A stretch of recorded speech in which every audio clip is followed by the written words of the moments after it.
Instead of confining themselves to the heavens, God should broaden their horizons in the world below.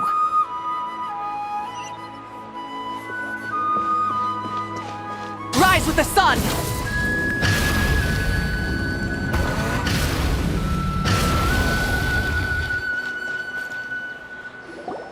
Good morning, Dinyarzad. Sorry to keep you waiting. Not at all. I arrived early. Huh? Paimon thinks you sound kinda tired. I'm doing well. There's no need to worry. Shall we go? Let's start with the stalls over there. Great idea! Let's get going! Traveler? Hey.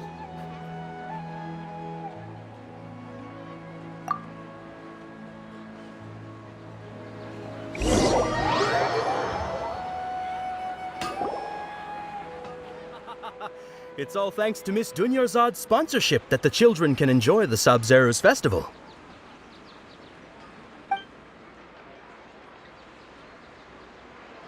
Oh, are you interested in Yalda candies? I have some boxes of candy here. Pick whichever one you want. Not much of a choice. All these boxes look the same. It's not that simple. Each box contains a random flavor. It's up to the luck of the draw. Flavors include lavender melon, hara fruit, sunsetia. They all sound pretty tasty. And there's also lizard tail and oni kabuto. Huh? What were those last two?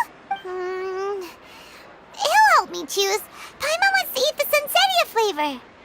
No problem. These boxes of candy are numbered 1 to 5 from left to right. Which one do you want? Oh, I like your confidence. No hesitation at all. Oh, congratulations! Number 4 is indeed sunsetia.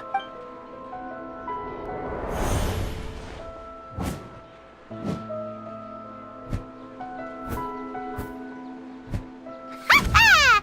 Paimon knew he always had incredible luck.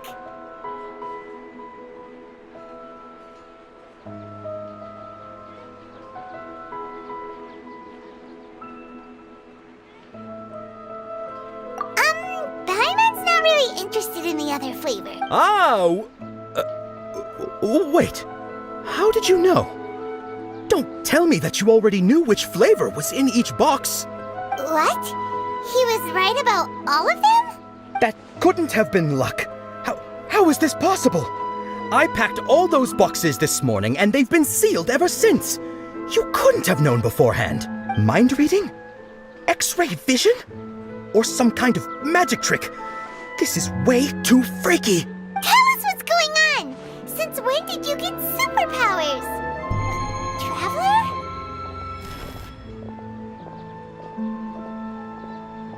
Hey, where are you going? What's going on? Did you see something? Us leaving Dunyarzad without letting her know is kinda rude, you know.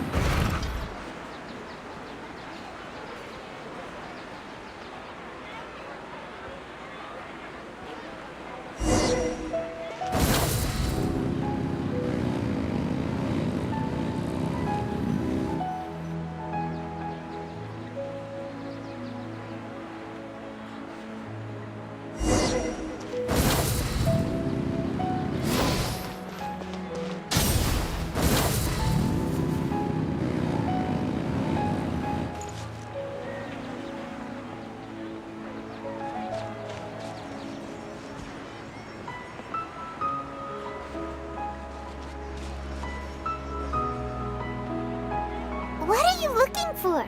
Why did we come here?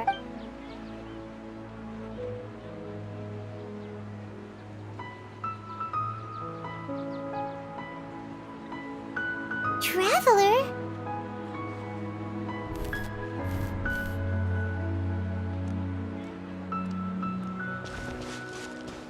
That's...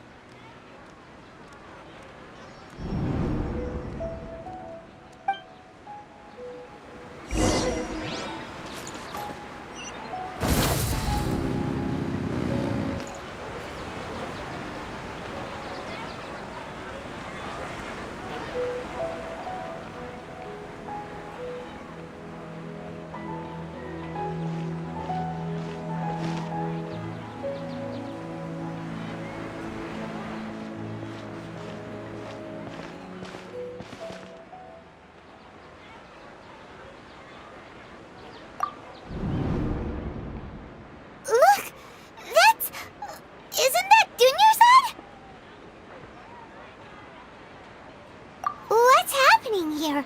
Why are there 2 Dunyarzad's? You already know that this isn't your first Sub-Zero's festival, don't you? I'm sure you already know how to use this. A knowledge capsule? Where did you get it? What's inside? You should use it too, Paimon. You know Paimon? Well, this seems kinda sketchy, but Paimon feels like this is what we should do.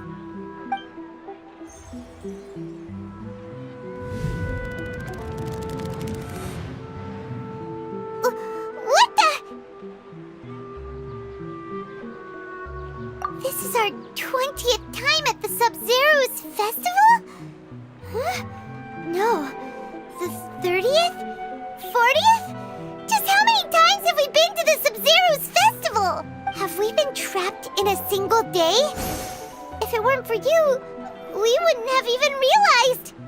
What the heck was inside that knowledge capsule?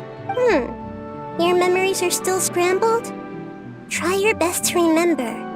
This isn't the first time we've met, and I answered that question a long time ago. Let Paimon think. Oh, it's coming back. Meeting you was the real catalyst for restoring our memories, and the knowledge capsule was just your means of showing our minds the way. What about everyone else? Why are you only helping the 2 of us? Your sense of deja vu is stronger than everyone else's, yes? As for an explanation, you 2 received the blessing of Dendro, and you also have special, sensitive constitutions.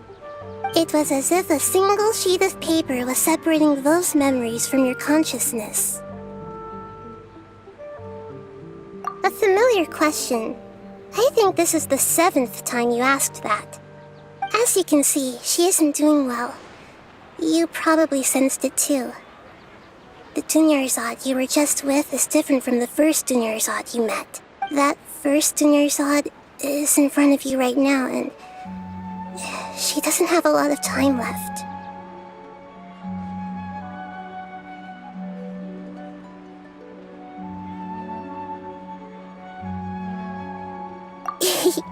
Looks like you're almost done sorting out your brain. Oh yeah, I'm Nahida. Good, you passed the test. What's happening? You can awaken our memories, and you seem like you know what's going on. Oh, wait, please don't tell Paimon even you don't know. Everything in this world runs in a loop. This cycle is called the samsara. You, me, and everyone else are all stuck inside the one-day samsara. As for the truth, that's on you to find out. If you were told the truth instead of discovering it yourselves, it would literally blow your minds. I don't know how you'd be after that. I can only give you surface-level help, like bits of information and subtle hints. For the rest of the time, I'll be doing all I can to slow down Dunyarzad's illness.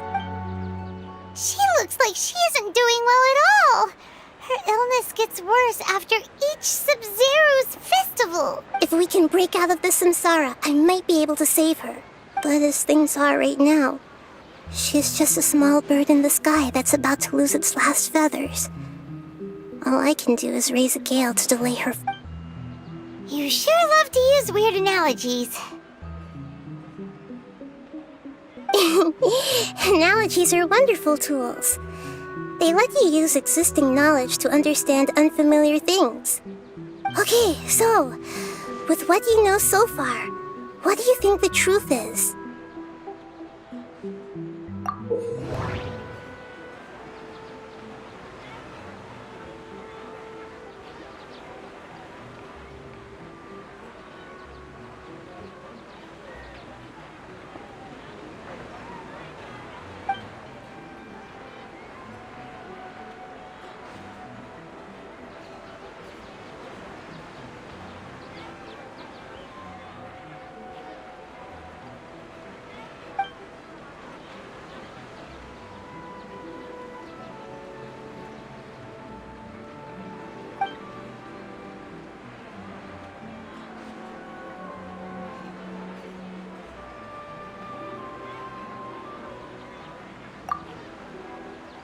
What's happening right now seems to have happened before.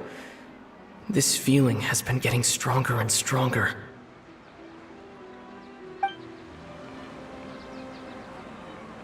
What's happening right now? That doesn't sound right. I need to carefully think things through.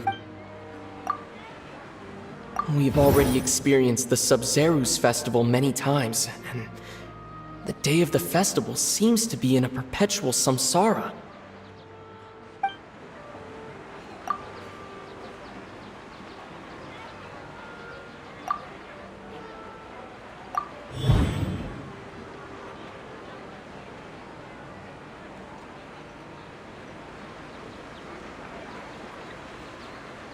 That should be it. The flow of time is endlessly cycling within one single day. A time loop. You've given similarly wrong answers in the past. A pity. Still the wrong answer? Paimon thought that made a lot of sense. It feels like time's just... Light it up!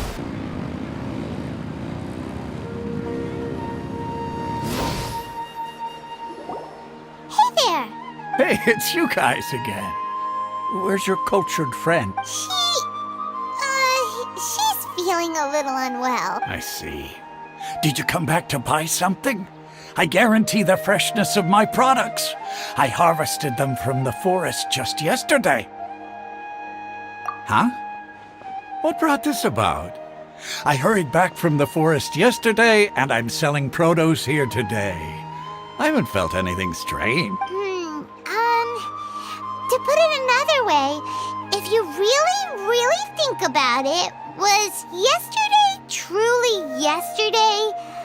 Did you actually come back from the forest yesterday? What kind of philosophical nonsense is this? Are you two daydreaming? Didn't you know that no one dreams in Sumeru? Go somewhere else if you want to find someone to daydream with. He actually has a point. Is this a dream? Is everyone dreaming? True. It's so weird that people here don't dream. Why is that? Anyway, if this all really were just a dream, we would have woken up a long time ago. Let's keep asking around.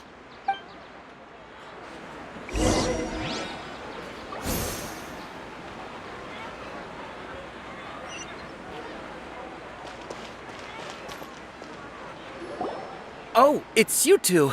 Was my divination so accurate that you felt compelled to compliment me in person?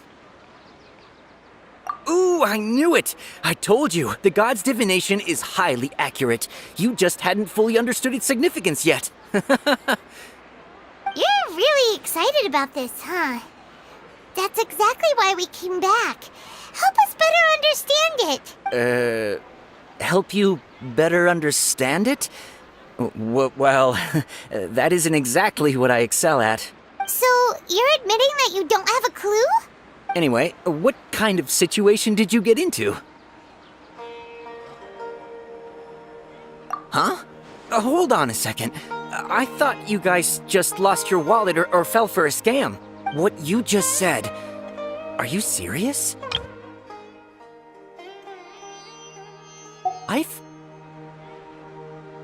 I knew you weren't going to believe it. Marvelous. Truly marvelous. I believe you. Recall the interpretation of your divination. The moon, illusions, and lies. It really felt like an omen. When you say it like that, the divination does sound like it's related to what's going on. Can you read any more into it? I believe that the Archon's revelations are never more than vague hints. Anything more specific is beyond the reach of mere mortals. The book only says, if you trust your instincts and overcome your fears, the sun will surely rise. So that's how it is. Looks like fortune-telling is just fortune-telling. It's no good for practical problems. We haven't made any progress. Who else can we talk to? Paimon remembers that we tried talking to her a couple of times, but she always thinks we're playing pranks on her. You think she'll brush us off again? Yeah, if we tap into Dia's strong sense of responsibility as a mercenary, then she'll definitely take us seriously. At this time of day, Dia's probably just finished beating up those kidnappers. Let's go find her.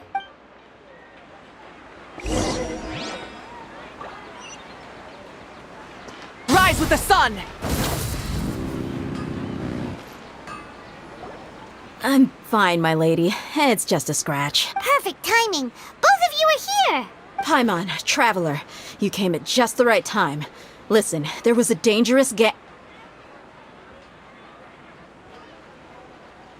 Huh? You saw? Then why didn't you jump in earlier? If someone was protecting Miss Dunyarzad, I could have went all out.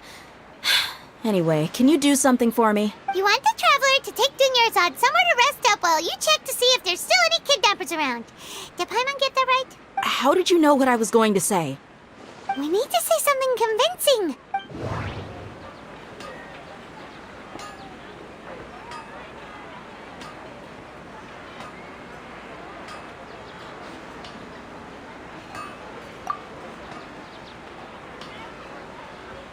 Dia sold her greatsword to raise additional funds. And then she was injured because she wasn't used to her new weapon.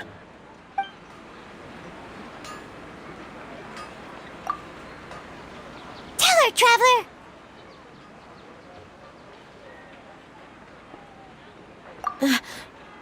I didn't tell anyone about that. Including Miss Dunyarzad. You couldn't have known.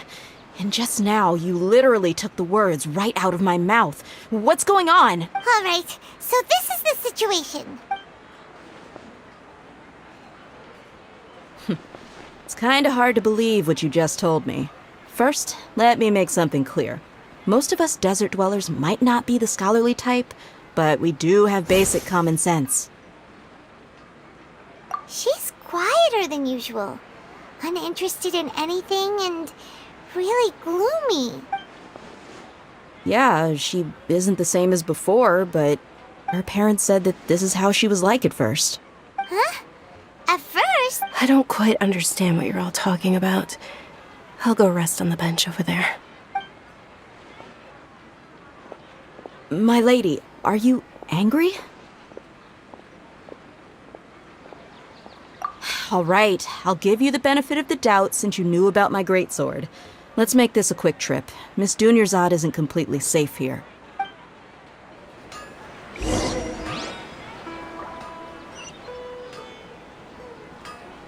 Try and stop me!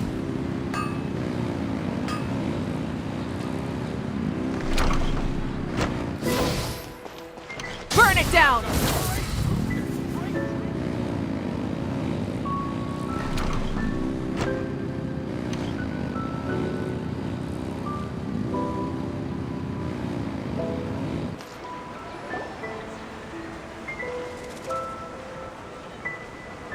Nahida, we brought a friend. Are you busy? I thought I told you that it won't help to bring anyone here. We just wanted her to see the real Dunyarzad's condition. The real Dunyarzad? Where and who are you talking to? Huh? I told you that you two are special. Other people can't see me or Miss Dunyarzad here.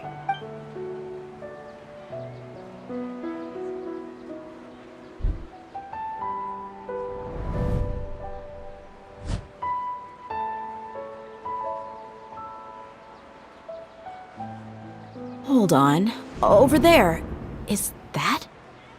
Wow, how perceptive. Does she have invisible antennae? Miss Dunyarzad, she's lying down here, isn't she? How's she doing? Her condition's really bad, and she's basically in a coma. How did you know she was here? I can sense her aura. There are also lingering feelings of something like regret or disappointment. What happened? Do you believe us now? The Sub-Zero's festival has been repeating itself. So, you think the sages are behind this? Yeah, they've always been against us. Wouldn't surprise me if they're using the Akasha to intentionally repeat the Sub-Zeru's festival as a sick joke. You have a point. Aside from the Dendro Archon, the Academia's sages are the only ones in Sumeru who could pull off something like this. Maybe there's more to the Akasha than we know. Right! Didn't you awaken our memories using something that looked like a knowledge capsule? That means you must know something about the Akasha! The Akasha relies on the power of a gnosis to operate, as it is the manifestation of the God of Wisdom's power. It compiles the wisdom of the entire populace, and it grants knowledge to the people. A gnosis could do that? No wonder the Akasha is so magical. It's being powered by the gnosis of Sumeru's Archon. So, this Nahida you mentioned, what did she say?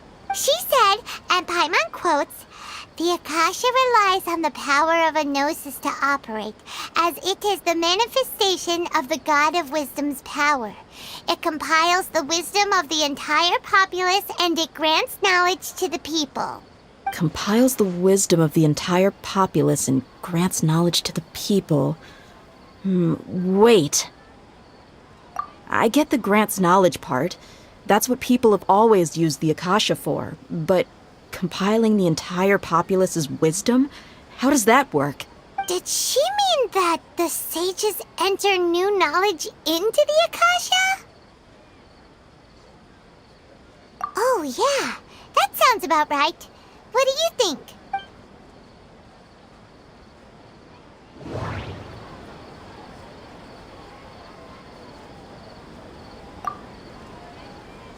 Okay, Nahida said the Akasha relies on the power of a gnosis to operate, as it is the manifestation of the God of Wisdom's power. That doesn't sound right. I need to carefully think things through.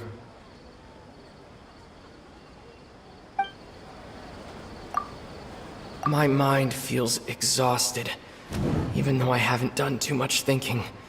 What is going on? You mean the Akasha is causing our mental fatigue? Huh.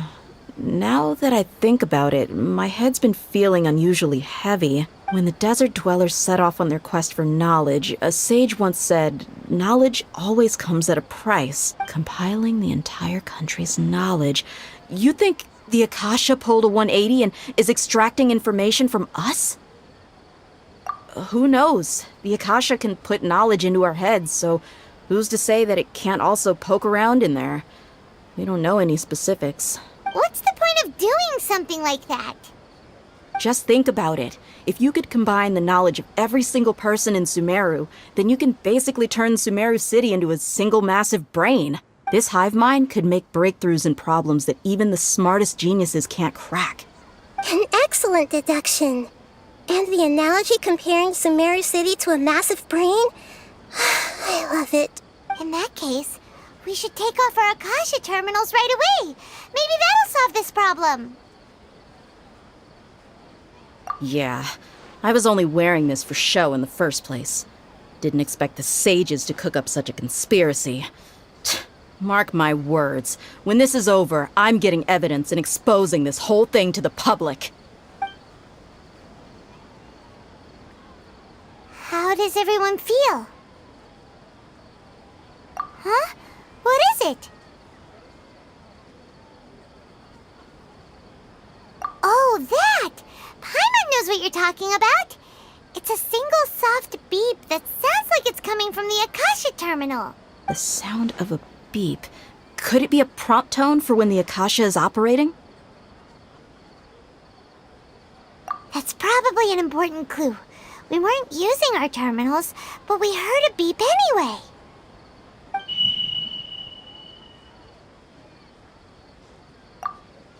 Traveler, did you hear that? I heard it too. Our ears aren't messing with us. There was definitely a beep, but it sounded like it was coming from inside my head. We took off our Akasha terminals.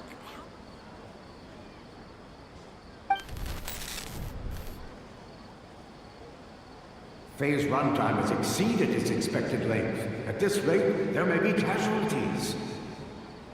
But we cannot lose all of our progress.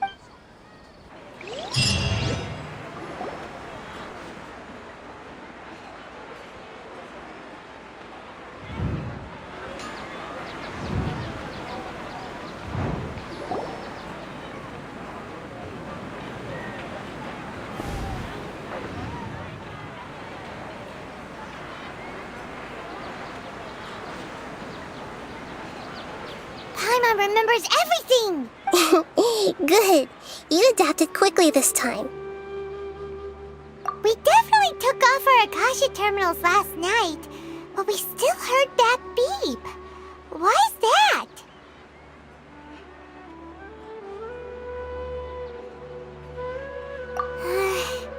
But now we can at least confirm one thing. The Akasha definitely has something to do with whatever's trapping us in this cycle. Oh, Paimon doesn't get it. Why would the Akasha go this far if all it wants is everybody's wisdom? It's extremely difficult for lab rats in an experiment to understand why they're being treated the way they are. If we're lab rats, then what are you? Nahida, you've never told us anything about yourself. I guess I'm the moon. The moon? Wasn't that the result of our divination? Anyway, knowing who I am won't help you get closer to the truth, so you should focus on other things. Don't get distracted and miss any clues. Okay then. Dia helped us a lot yesterday, so let's go find her. If Paimon's reading the time correctly, those kidnappers should be showing up soon.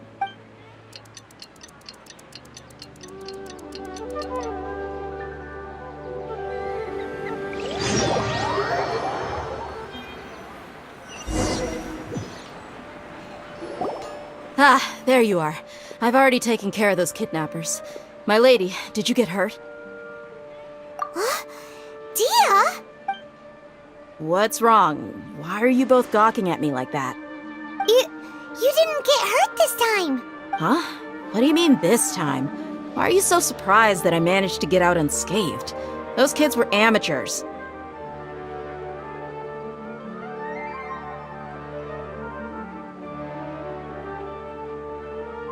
Shh! How did you know about my greatsword? I haven't told anyone about it. Please, don't tell Miss Dunyarzad. So Dia's lost her memories after all. Anything strange? You already know that I got a new greatsword. If I had to say something, it's weird how such a new weapon could feel so familiar. It's as if I've already used it to fight a countless number of battles. You're saying that although you don't remember using it, your body feels like it does? That's right. Both mercenaries and warriors heavily rely on muscle memory. Only knowing the theory of battle won't get you anywhere. Traveler, what do you think?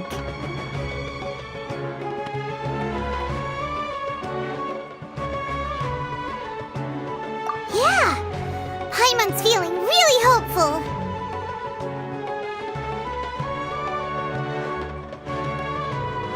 Oh, you're right! Earlier in the Samsara, something like this would have never happened.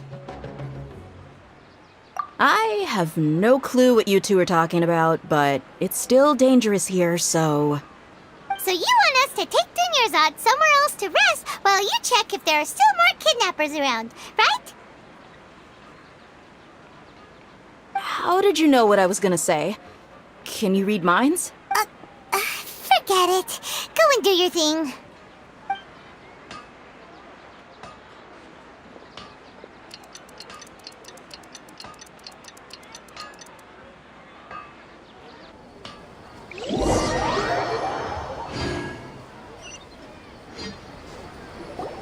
Whew.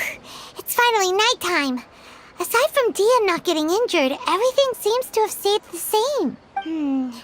Listen, Nahida, we found out that Dia got out just fine today, even though she got injured every other time she fought the kidnappers. Do you think the Samsara has been broken?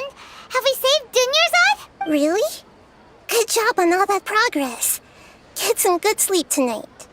Hey, what kind of an answer is that? Tomorrow will come. Everyone assumes this is common knowledge, but the only way you can know that for sure is if you experience tomorrow. How many todays has it been? Is it possible that today will be followed by yesterday? Does tomorrow truly exist as anything beyond a made-up concept? It's even possible that this entire world is a lie, and the history of the whole world has just been one endless Sub-Zero's festival. Okay, no more. Paimon's brain is already shut down. That's why it makes no sense to waste your energy thinking about things you will learn tomorrow. Get some good rest. You know, use the bathroom and flush your anxiety dookie away. Huh? Hold on, what did you just say? Did Paimon hear you correctly? Huh? People always say they feel a sense of relief after they take a duk-duk. That's why I suggested you could try that. Is that so strange? It's so strange and so against common sense that Paimon's at a loss for words. You were sounding kind of smart just a minute ago.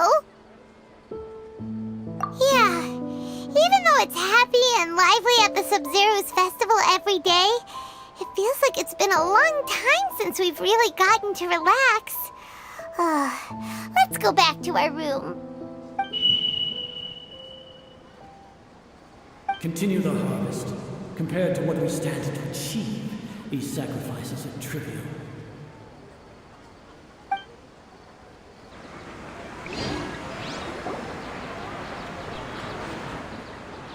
We're still in the same day! Nahida, you already knew last night that we didn't break out of the samsara? Why did you tell us? Would there have been a point? You would have spent the night with new worries, with tomorrow still out of reach. In that case, you might as well rest within that brief moment of hope. An opportunity like that doesn't come by often, and I thought it might help you clear your minds. Paimon thought the Duke did that! Whatever. Guess you were looking out for us after all. Of course. In the time we've been together, you two have been everything to me. Paimon's flattered and everything, but maybe you're taking things a little fast. What I mean is, even though I had asked you to solve this puzzle, you two are still the only ones who can see me and sense my presence.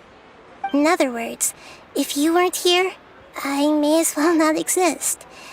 That's why you two have been everything to me. Get it? Nahida's talking about confusing stuff again.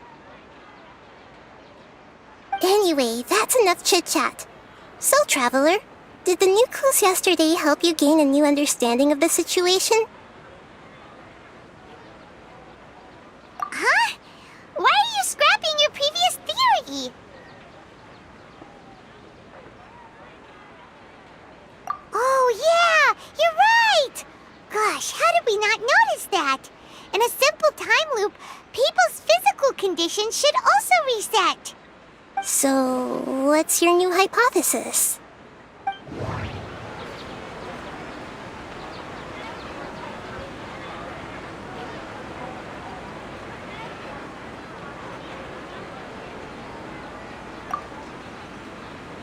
Mercenaries rely heavily on muscle memory, and Dia was able to use her experiences to avoid injury in later samsara cycles.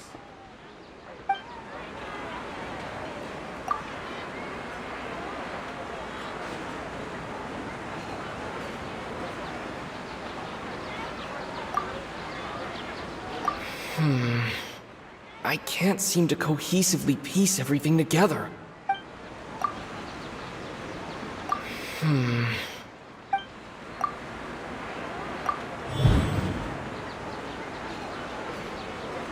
If all our memories of a day are erased at the end of that day, then we would unwittingly relive the same day again and again.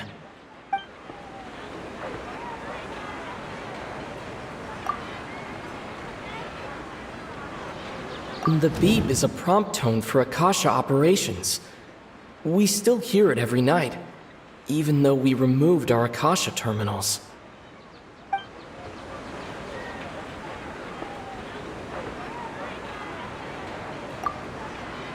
Okay, Nahida said the Akasha relies on the power of a gnosis to operate, as it is the manifestation of the God of Wisdom's power. It compiles the wisdom of the entire populace, and it grants knowledge to the people. The moon, illusions, and lies. What do they all mean? We've already experienced the Sub-Zerus festival many times, and the day of the festival seems to be in a perpetual samsara.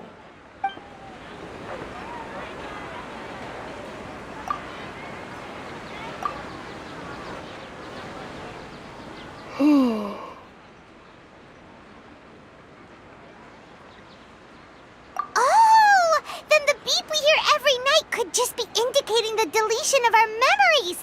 That's why, when we wake up, everyone thinks the Sub-Zero's festival hasn't happened yet.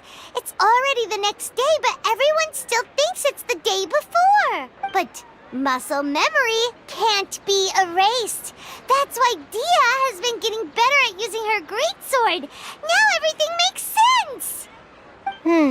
A brilliant deduction. Nahida, tell us if we're right or wrong. To put it simply, it's as if you've mistaken a pyrocrystal fly for a firefly in the night. You lost sight of its true nature because you focused too much on your perception that it glows. That isn't simple at all! Why don't you go talk to Miss Dia again? You might learn something new. Right! She did help us find our latest clue after all. Let's go!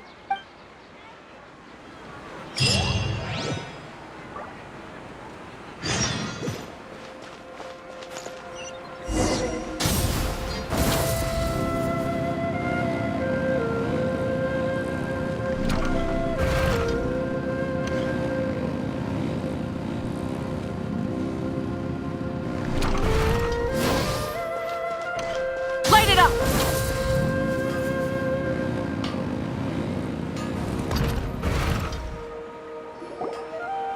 There you are. Really took me a while to find you. As expected, Dia also didn't get hurt today. Get hurt? Why would I? Don't underestimate me. Well, you're still getting used to your new greatsword. Huh. Truth be told, I also think it's pretty strange. It just suddenly felt so familiar in my hands and... wait a second! How did you know I got a new greatsword to begin with? I didn't tell anyone about it. Traveler, could you explain the situation to her today? Paimon's gotten a little sick of doing it. Oh, that works!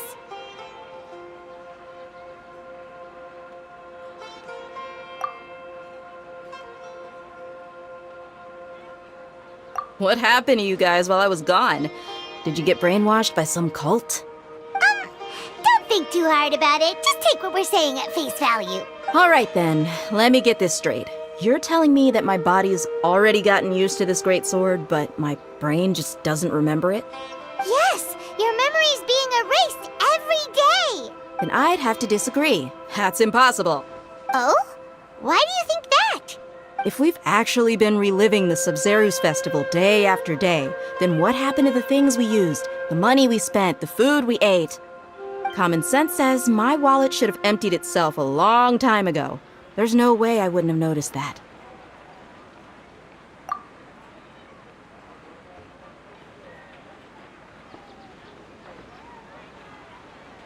Right! They could use the Akasha to record what everyone did that day, and then use the city's resources to replenish everything! It's not very likely, but it's also not impossible. No, it is impossible. I've got proof. You have proof? Where? You two are surprisingly serious about this nonsensical discussion. Fine, I'll play along for a little longer.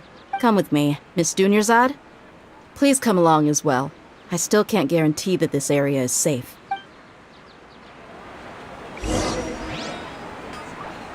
Paimon can't believe it's Dia who wants to show us something this time. 2 days ago, we were the ones taking her to see Dunyarzad.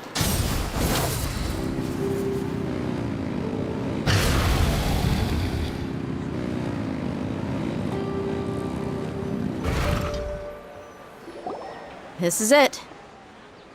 Huh? This is a wooden training dummy. What about get it. See those marks on the dummy? Those are the result of several days' worth of practice. Let's say the sages didn't replace it every day. Shouldn't it be hacked to pieces by now? That's true, but what if they did? Then the sages would have had to reproduce every mark I left during previous training sessions. I'm a professional fighter. My martial school has always emphasized the importance of refined control. The force, angle, and entry point of each strike is calculated and deliberate. That's why I remember every mark on the dummy, as well as my state of mind as I made each strike. It's just as they say, each swordsman has their own unique style, and even the same swordsman can't make the same cut twice. It would be impossible to copy these marks. Is it really impossible? What if they used some fancy machine to carve every single mark? People often say that a camera's photo can never replace an artist's painting because the former has no spirit to it. The same thing applies here. At a mere glance, I can differentiate carved marks from the results of combat training. Whew, I hope that cleared things up for you. Hey, is this that new brain exercise game that's been super popular with the scholars lately? It's surprisingly fun. Anyway, it's getting late. I should escort Miss Dunyarzad to Nilu's stage. See you later. Well, back to square one. Is our memory deletion theory also wrong? But at least we've reached some other conclusions in the meantime. Yep, that's true. So, can we think of any new ideas right now? Strange? Paimon feels like everything's been strange lately. Huh? Leaving the city? You're right! It's really strange how we never thought of such a simple solution! Many things should become clear if we can confirm the flow of time outside of the city. Paimon can't believe it! Did we miss this because we're tunnel visioning too hard on our other theories? Or because we're just too tired? How about we go back and ask Nahida? Maybe we've forgotten something about leaving the city.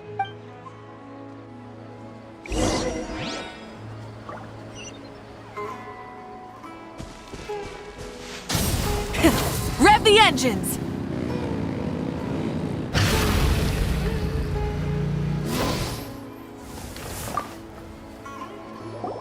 Nahida, we're back! You're back early today. Did you find something new? Sort of. We're mostly sure now that we're not in a time loop. And we also aren't in the real world. But at the same time, we have a new question. Leaving the city. As far as I remember, you've mentioned your plans to do that twice before. We did? But we don't remember anything. What happened after we talked about those plans? What did we say when we got back? Let me think. I don't think you ever actually told me what the outcome was. Oh, it's probably more accurate to say that both times you never came back the whole night. But you two sometimes stay out the entire night anyway, so at the time, I didn't think too much about it. It is true that sometimes we lose track of time during our investigations. Before we know it, it'll already be the next day. But still, neither of us remember anything about leaving town. Really? That's kinda strange. In theory, I should have already awakened all your memories. Yep, something here's definitely fishy. Let's get to the bottom of this tomorrow.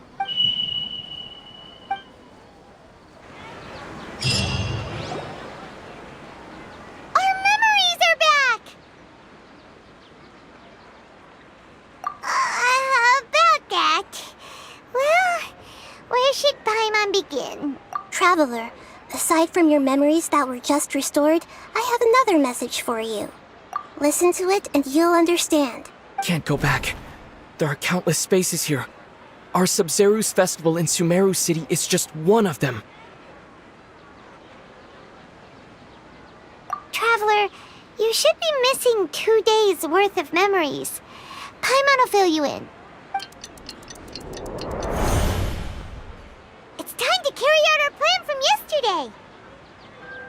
Okay, let's go!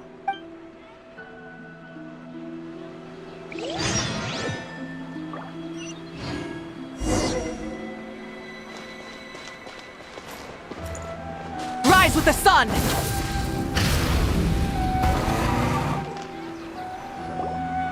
Why can't we leave the city? What is the academia up to now? Don't ask me. It's not like I can tell you anything. This is a direct order from the Grand Sage. Just wait until tomorrow. I have a real emergency. My goods have already arrived at Port Ormos. If I don't hurry, they'll be stolen. That's your problem. Make sure you make a request in advance next time. But it's not like you can just predict business matters in advance. It looks like the Academia already announced a lockdown for Sumeru City today. How completely unsurprising. Let's go and question them. Hello, sir. Why can't we leave the city today? Here we go again. Don't ask me. I don't know either. We just received an order that no one is allowed to enter or exit Sumeru today. They didn't tell us anything else. Angering me won't get you anywhere. If I had that kind of insider info, I would have left this stupid post long ago. It looks like he really doesn't know. If we can't get anything out of him, let's take matters into our own hands. Why don't we climb over the walls? Those guards can't be everywhere at once. This is a good spot, and the guard hasn't noticed us at all. Let's hurry! Huh? Why? Are you going to leave Paimon behind?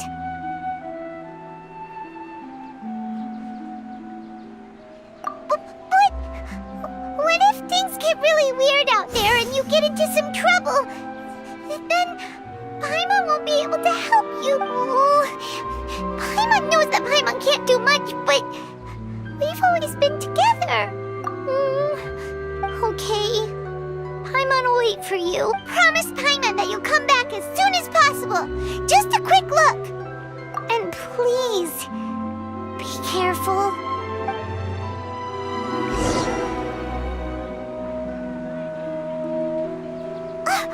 Memories!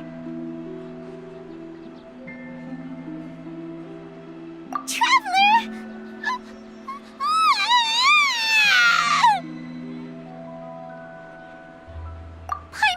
Paimon would never see you again! You just disappeared! Paimon waited for you for hours and hours at the city wall and you never came back! You promised Paimon that you were only taking a quick look!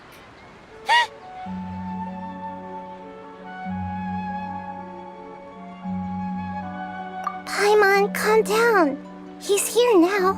I don't think he understood what you were saying. Paimon doesn't care! Paimon wanted to go look for you, but you also said that Paimon should stay! Paimon was so worried and so scared the entire day!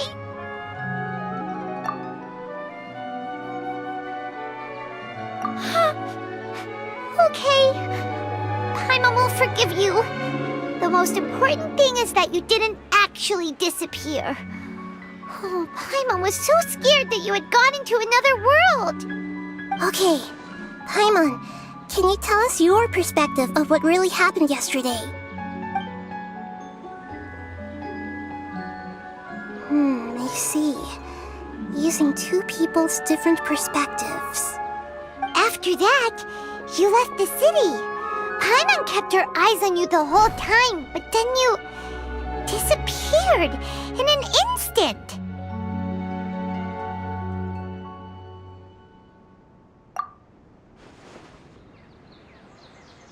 No way! Paimon was watching you with the fullest attention. What's your perspective, Traveler? You sure you don't have any memory of this? I guess that explains everything. You also lost your memories the last 2 times you tried to leave the city. Those days' memories can't be awoken. So, if we leave the city, our memories will be completely erased?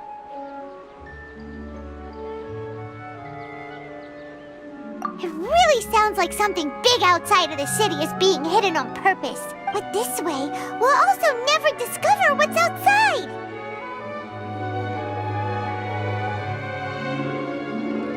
Something like a message?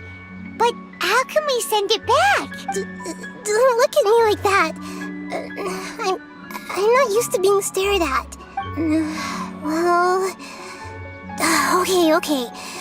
You want something that can pass on messages, right? Give me some time and take care of Dunyarzad for me. Yep, now we're talking.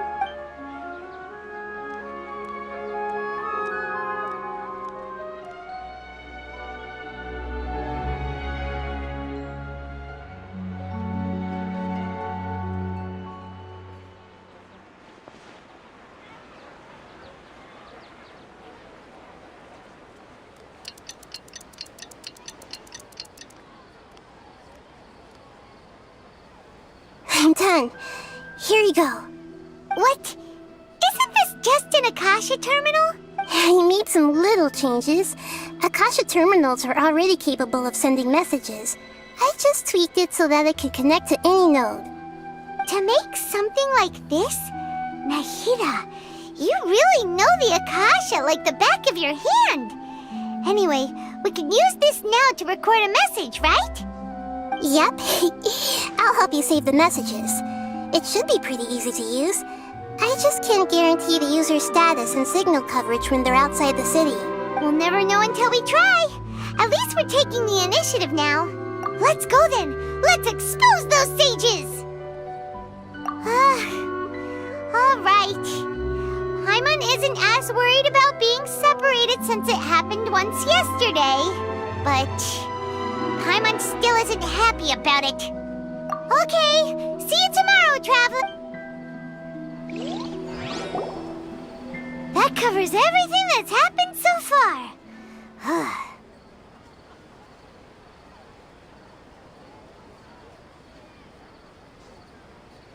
Yes. Although the signal was choppy and had some interference, we still managed to receive 2 messages from you when you were outside. Okay, now that you understand what's going on, let's hear the messages together.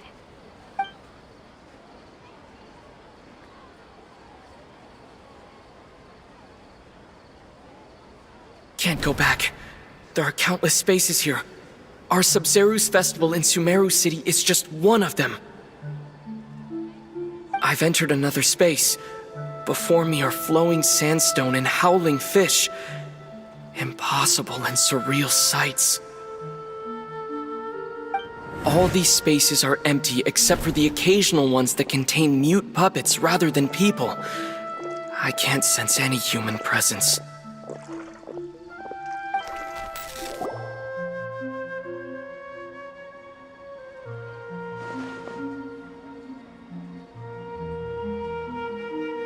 That's one heck of an info dump. It sounds like you left the Sumeru city space when you set foot outside of the walls. But everything looked completely normal when Paimon was looking out from the inside. That's unbelievable. And if we take your word for it, the other spaces all had very weird contents. There's another part here.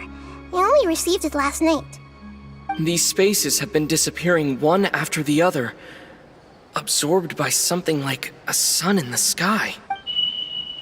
And now, even the final space has also disappeared. Behind me, a lot of spaces just appeared again from thin air. I get it now!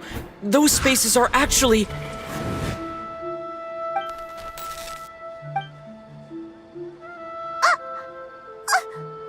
Why did the message end right there? What did the Traveler want to say? What are those spaces?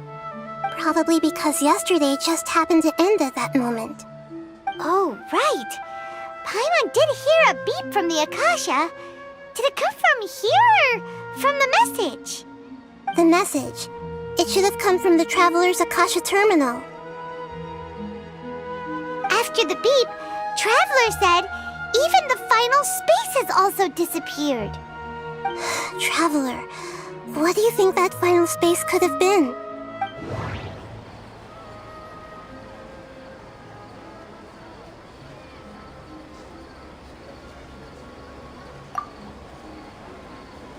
All the bizarre spaces I saw outside the city had one thing in common: a lack of human presence. That doesn't sound right. Was that space actually the real world? But wouldn't a real space just randomly disappearing like that be catastrophic? That doesn't sound right. My impression is that each day in this samsara only ends at the sound of that beep from the Akasha.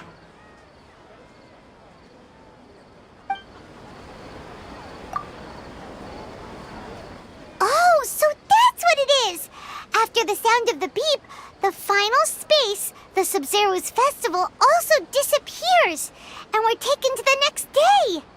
Later on, Traveler also mentioned a bunch of new spaces materializing behind them. Do lots of new spaces appear every day? Paimon's head is spinning. Just what are these spaces anyhow?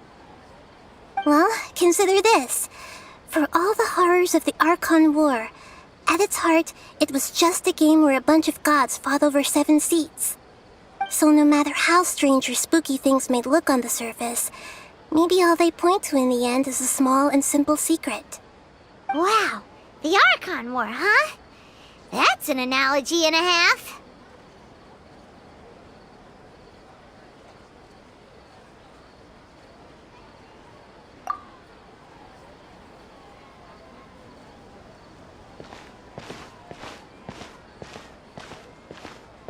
Hey, where are you going?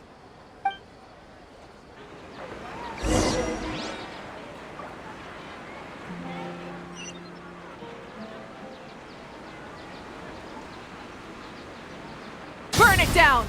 Full throttle!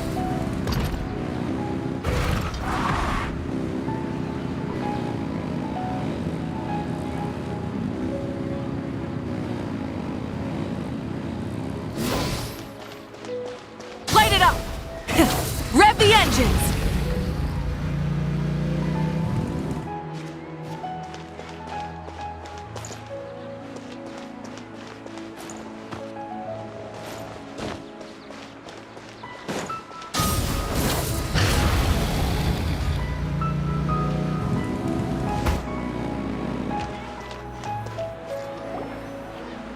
Do you want some alone time to think? Alright then, Paimon won't disturb you.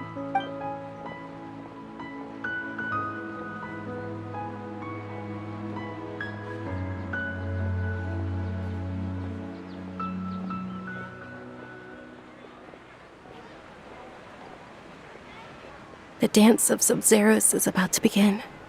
I'm going to go watch it.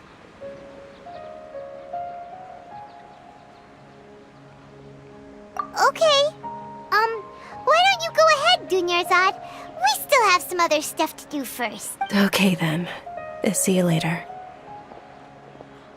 Have you figured it out yet, Traveler? Time is ticking away. Awesome! What is it? Paimon wants to know. Oh, wait, no. Let's meet up with Nahida first. You can tell us both together. This time, we're gonna get to the truth.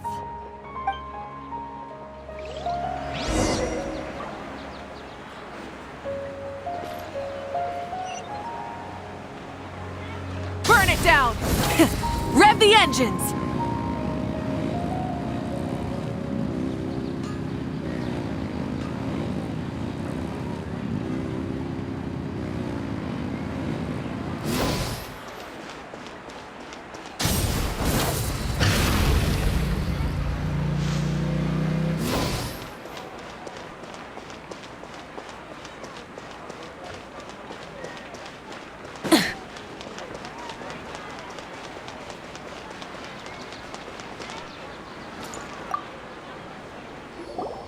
You're back!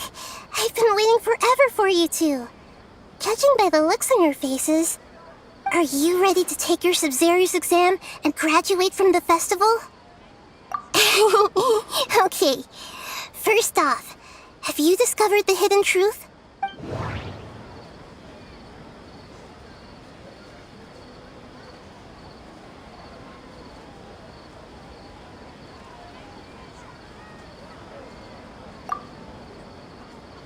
All the bizarre spaces I saw outside the city had one thing in common: a lack of human presence.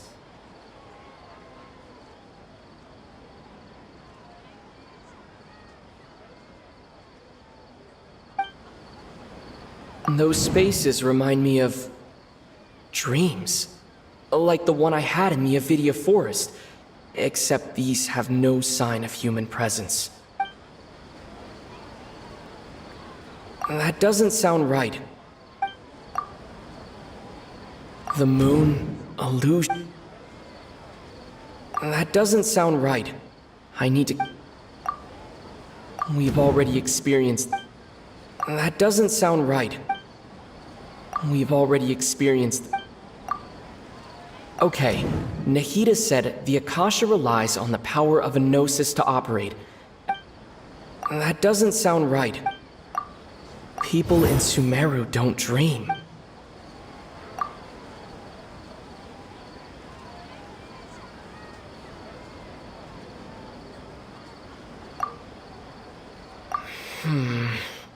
I can't seem to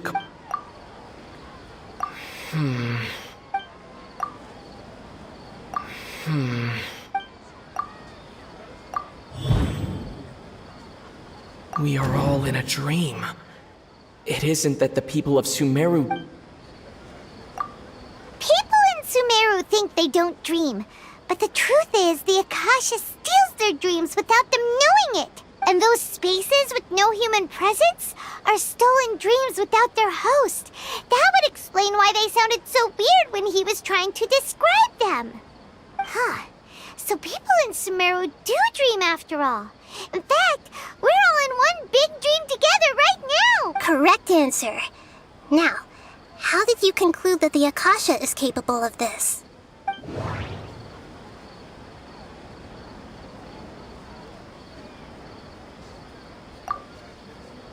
The Akasha relies on the power of a gnosis to operate. That doesn't sound right. I need... The Akasha... It is the manifestation... Oh, okay. Those dream-controlling creatures in the forest also get their power from the Dendro Archon, right? That would explain why the Akasha has the ability to control people's dreams, too. But is stealing everyone's dreams really how the Akasha compiles their wisdom? Isn't there anything more to it than that? Dreams are fantastical, complex, and full of imagination. People's brains are the most active when they're dreaming. In other words, dreams are rich bundles of human wisdom. So in other words, the complete opposite of how Hypatia understood it. Paimon remembers her saying that the sages think dreams are foolish delusions, and the fact that no one dreams is a blessing from Greater Lord Rukkhadevata. So it was all a dirty trick? The real story is that the sages from the Academia are using the Akasha to steal people's dreams for their own use, huh? Oh? By the sounds of it, you understand the current situation pretty well. So then, what about the samsara?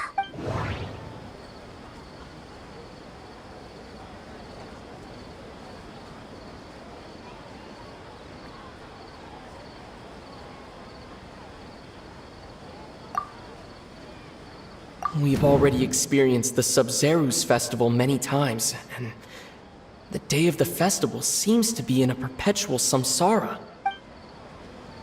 That doesn't sound right. I need...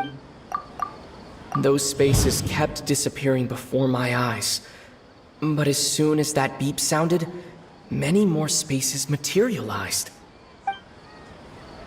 Those dreamscapes kept vanishing, but as soon as that beep sounded...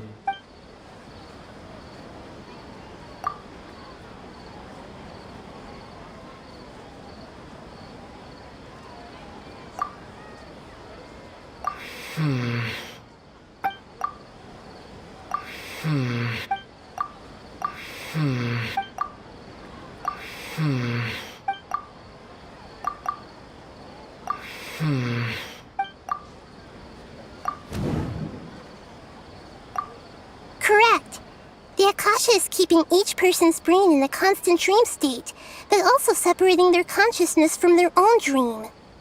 Their disembodied consciousness is placed inside the collective dream of the Sub-Zerus festival along with everyone else's, while their now vacant dreams are harvested by the Akasha. No one is any the wiser as another day passes in the dream, and so begins another samsara cycle. People wake up to yet another dream about the Sub-Zeru's festival. The dreams that belong to them are once again harvested by the Akasha. And so it continues. So, this is like a dream factory, and the Akasha is a dream harvesting machine. Did Paimon get that analogy right? Very good, Paimon. Using analogies well is an excellent habit to get into.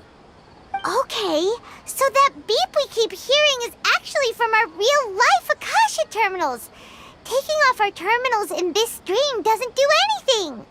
Alright, last question. Who am I?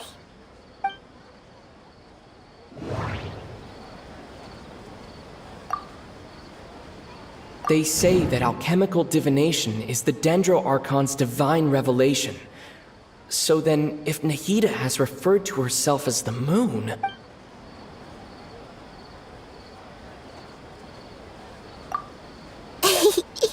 So you noticed. I thought that one would be the hardest question. That's why I put it last. That wasn't hard at all. Even Paimon guessed that. Everything about you is different. We just didn't want to expose you is all. Now that you mention it, Nahida, you've been hinting to us since the very beginning. It's funny. Thinking back to when we were asking all over the place for info about Lesser Lord Kusanali, Paimon didn't expect to meet you like this. Yes, those can wait until we're back in real life. On the other hand, I'd be happy to answer any more questions you have about here and now.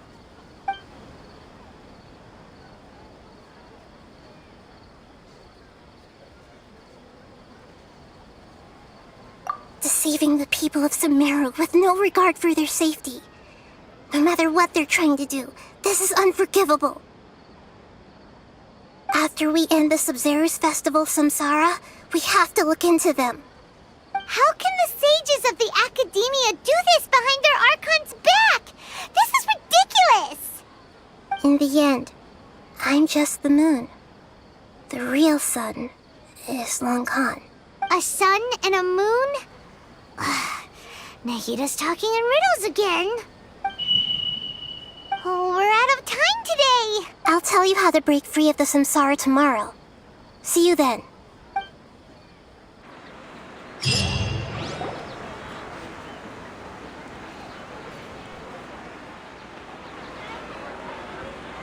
Good morning, Nahida. Wait. Now that Paimon remembers everything, should we instead say good morning, Lesser Lord Kusanali? Hey! What's wrong, Nahida? You don't look too good. I'm afraid that what you're thinking right now is correct. Did Dunyarzad already disappear? No way! Are we too late? The real Dunyarzad's consciousness has indeed disappeared. It can no longer endure the constant dream harvesting. Paimon can't believe it. Wait, so what about that other Dunyarzad? Just what is she? Is she also going to disappear? She's actually something like a puppet, but not completely. The real Dunyarzad's consciousness could no longer keep playing her role in this dream. So another Dunyarzad appeared to replace her in the dream. Just like the grass and the trees, that Dunyarzad is just a building block of the dream that helps to keep it going. But personality-wise, she's nothing like the real Dunyarzad. Puppets are stiff and can't copy a living person's vitality. After all, they're just there as filler.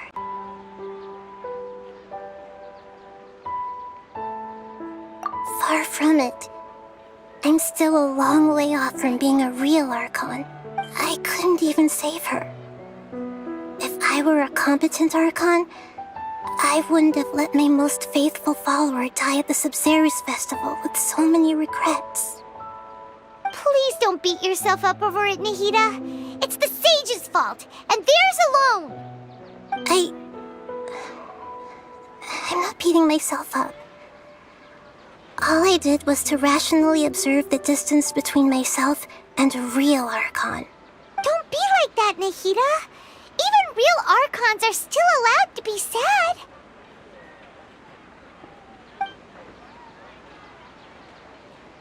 To prevent more tragedies like this, we must end the samsara as soon as possible. Great, but how do we do that? Although the Sub-Zero's festival dream is under the Akasha's control, only humans can dream. Even the Akasha is unable to create them. That means this dream belongs to a host who created it. Huh? So, how should we find that person? Well, if this is someone's dream, then everything here must come from deep within their consciousness. Which means, with the power of imagination, they can change anything in this dream. Imagination? What do you mean by that? Imagination means breaking through what you perceive as normal. Like when the server at a tavern brings a plate to you, you'd naturally assume that food is on it. However, if you're the dream's host and you become aware that you're dreaming, when you imagine gold and more on the plate, the dream will respond in kind, and the server really will bring you gold and mora. But right now, our host is unaware that this is a dream. No matter how many times they're served, it will always be food. Find some way to make that person realize that they're dreaming. Usually, once that happens, the person will wake up and the dream samsara will be broken. How are we going to find them, though? If it could be anyone, it'd be like looking for a needle in a haystack. And even if we did find them, how are we supposed to make them realize they're dreaming? After all, like you said, don't wake a sleepwalker. It's extremely difficult, yes. But the only ones who can do it are you two. Remember, everything you've achieved up to this point has all been for the sake of finding the host and ending the samsara. As for me, during this time, I'll be out of town. Out of town? Are you going to that place full of dreams where the traveler went? Yes. I want to try something. There must still be a small wisp of possibility. Hurry and go. Dreams are supposed to be fantastical, romantic, and full of pleasant surprises. Unnecessary things like this samsara need to end. Paimon's still a little upset that we've come this far only for Dunyarzad to... She was such a good person, with such a simple wish. But fate was against her. Yeah, saving Dunyarzad is what kept us going this whole time. But we mustn't lose hope, Traveler. Dunyarzad would definitely want to see us save everyone else. So let's break the samsara for her sake. Paimon's wondering, do you think the sages would get one of their own to be the host of this dream? Feels like it would be easier to control it that way, no?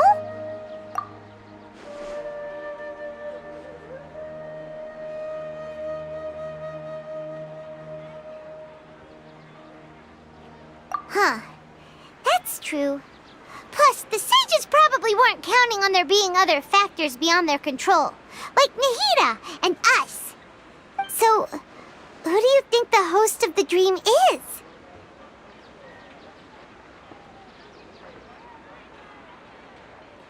Oh, that would make sense! Ferris, the Knight of Flowers, is a symbol of the whole Sub-Zero's festival, right? Pretty core character. Let's go ask him some questions, shall we?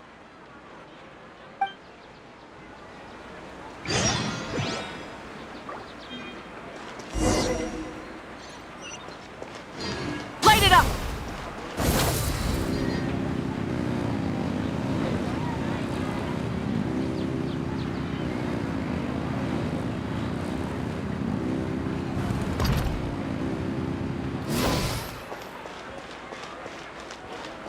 Burn it down!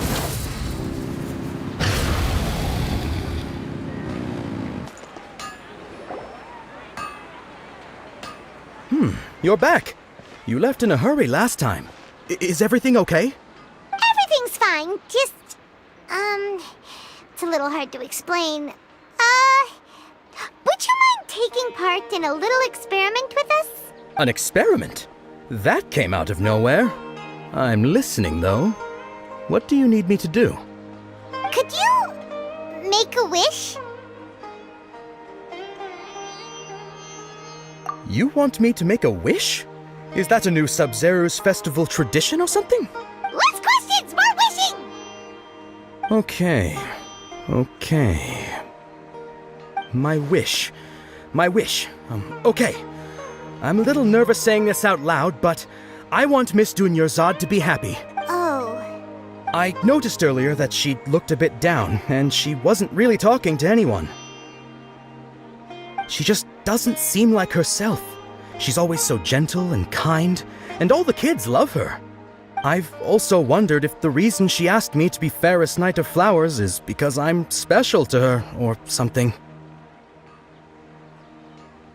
So, you have a crush on Dunyarzad? Oh, is it that obvious? After what I just said, I guess it is. When she placed the hat of the Knight of Flowers onto my head, she said to me, I want everyone to have a happy Sub-Zero's festival. What she didn't realize was that I'm not that interested in how everyone else feels. In that moment, I just wanted to be her Knight of Flowers for the rest of my life. 50 years? 100 years? I'll serve her till the end of time. Okay, yeah, that was a bit much. Felt like the right moment to get it off my chest, but that was pretty embarrassing. Okay, I'm ready to make my wish. I would like Miss Dunyarzad to appear in front of me right now with a smile on her face. Here goes. Please come true. I'm gonna open my eyes.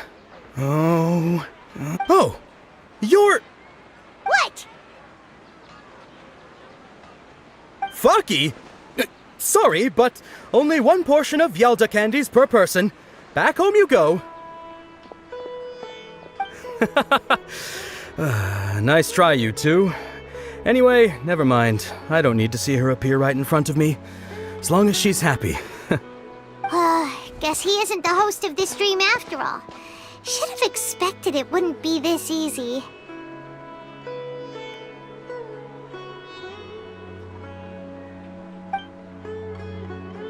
It seems like everyone who knows Dunyarzad loves her, but none of them has any idea that she... My lady, step back. That sounds like Dia! Oh, right. This is when Dunyarzad bumps into the kidnappers. Huh? But Dia can handle them! Hey, Traveler!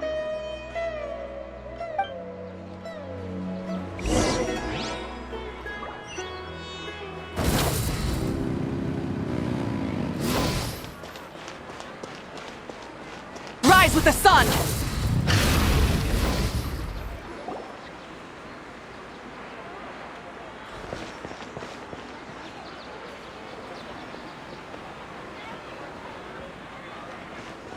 Oh, it's you. Great timing. Please take... Hey, this is my job. The homie Yannis pay me, not you. You... Fine, alright. Knock yourself out. Why are you so worked up anyway? It's not like I don't trust your fighting skills. Anyway, watch yourself.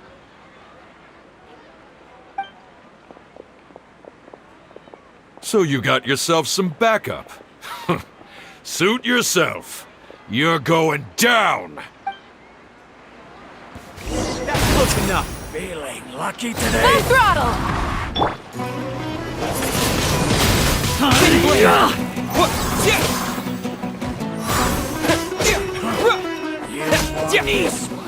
Following order.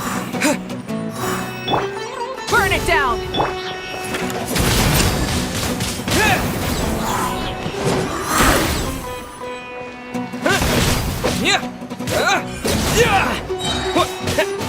I'll take my... Traveler, were you just taking your anger out on those guys? You and Nahida both. Dunyarzad wouldn't want to see you two like this. Oh, and speaking of her, Paimon just remembered something.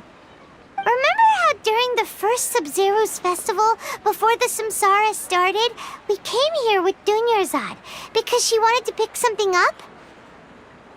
She said it was because she had forgotten something. Okay, so Paimon's memory is working so far.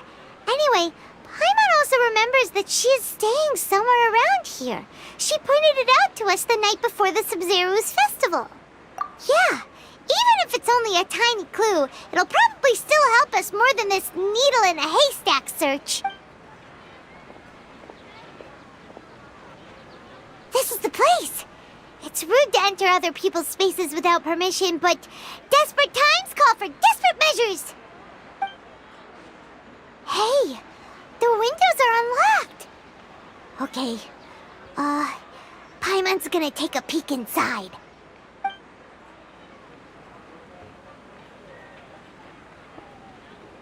This was only a temporary residence, so there was pretty much nothing inside except this book on the table. Should we open it?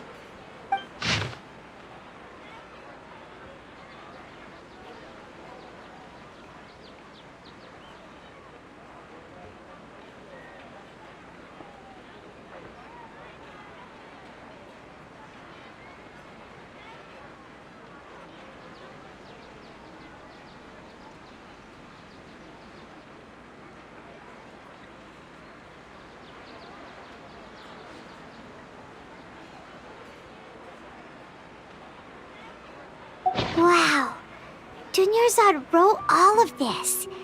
Sounds like she was always thinking of us even while we were away. Even though she was also busy preparing for the Sub-Zero's festival and had all her health problems to worry about. She must have wanted to give this to us as a gift on the day of the Sub-Zero's festival, right? If we hadn't found this book, we never would have known. But now that we know, we can't even thank her.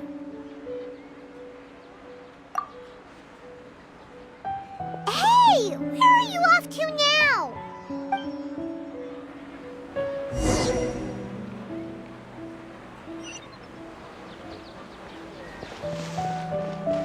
Windblade! Rise with the sun!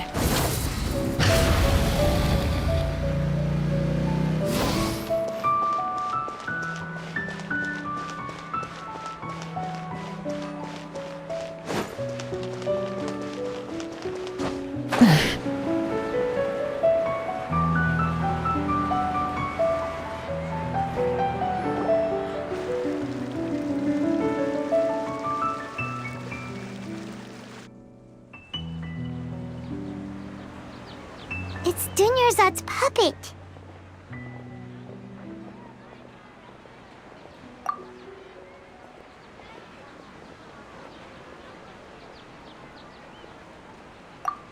Traveler?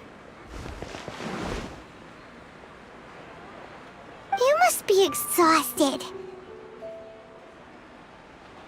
Come to think of it, we've been stuck in this place for a really, really long time. Heck, even the last time we were chatting happily with Dunyarzad feels like an eternity ago.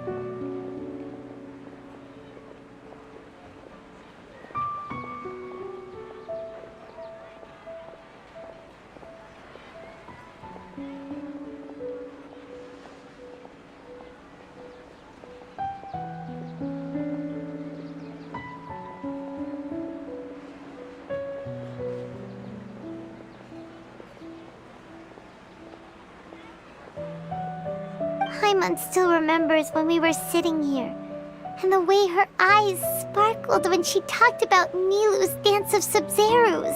There will always be frustrations in life, but I know that the point of living is not to leave behind any regrets.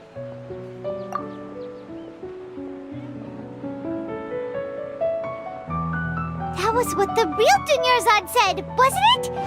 Does that mean... Yes, Traveler. What is it? Oh, so she's still just a puppet. But just now, how come... What? Where are we going this time?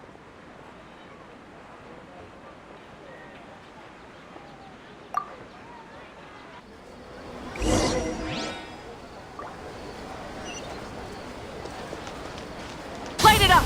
Full throttle!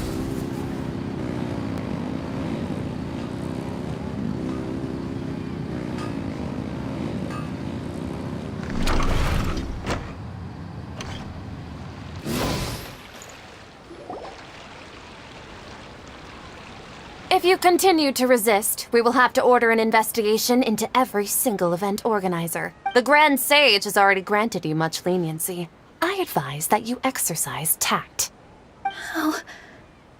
How did things turn out like this?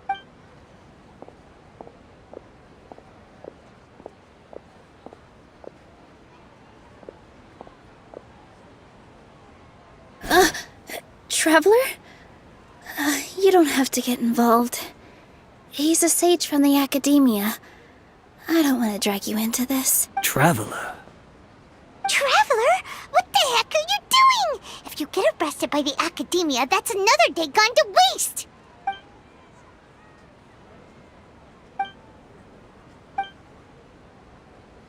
Wait, they're not reacting! Have they been scared stiff? Oh, of course! If this is the sage's plan, they wouldn't put themselves through this! So they're just substitutes! What is this? What happened to the Grand Sage and his entourage?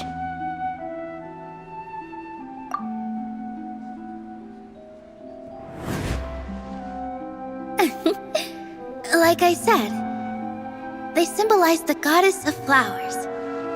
It's just a shame that all the real Padisaras went extinct after her death. Yes. The Greater Lord brought forth new Padisaras in memory of the goddess of flowers. But she ultimately could never truly replicate that beautiful shade of purple.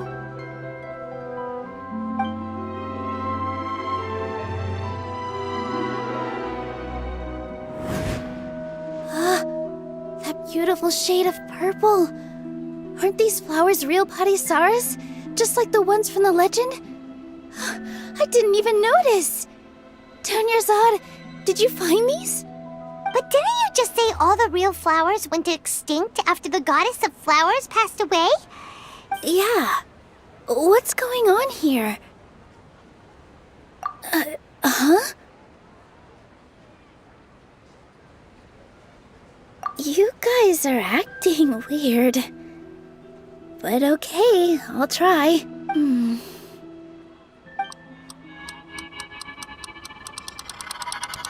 Hey! They disappeared! So Nilu's the host! What a surprise! Purple Padisaras don't exist in the real world anymore! But in Nilu's subconscious, they can appear as decorations on the stage! It's just like the example Nahida told us. People assumed there will be food on a plate, and Nilu assumed there would be real Padisaras in the flower pots! So when you saw the flowers, you instantly knew it was Nilu? But if we want to end the samsara, we need the host to become aware that they're dreaming. How should we make Nilu realize that? Am I dreaming? Huh? So I'm right. Is this Lesser Lord Kusanali responding to our celebration of the Sabzeruz festival? Wrong guess, but you aren't completely wrong either. The point is, what made you think this is a dream? As far as you know, people in Sumeru don't dream, right? Yeah, but have you heard the tale of the first sage? To prevent a calamity, he went on a journey to find the Dendroarchon. Ooh, sounds familiar. Dunyarzad told us a story like that when we first arrived in Sumeru City. So it was about the first sage, huh? Yep, but in the part you heard, he hadn't become the first sage yet. There's more to the story. His piety and wisdom were acknowledged by the Dendroarchon, and she finally gave her blessing to him.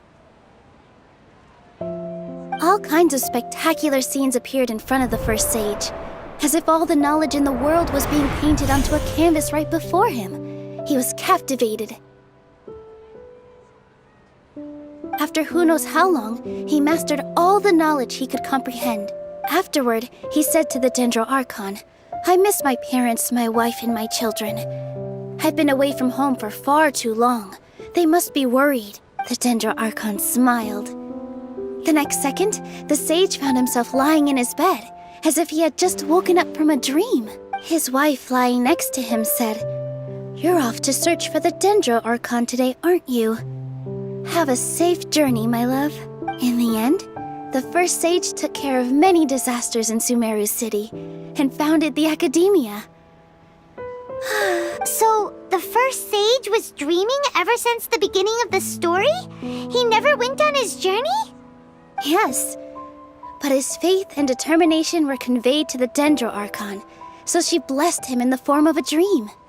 Paimon understands where you're coming from now. That's a really interesting connection. But we really gotta wake up soon, like the sage in the story! I see. Well, it just so happens that today's Sub-Zero's festival is almost over too.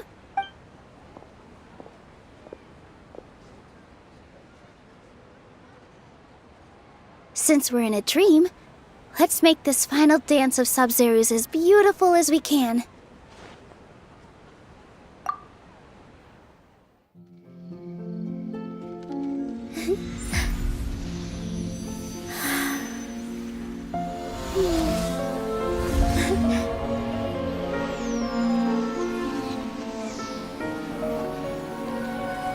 The wait is over, everyone. I dedicate this to our god, the Dance of Sub-Zeros.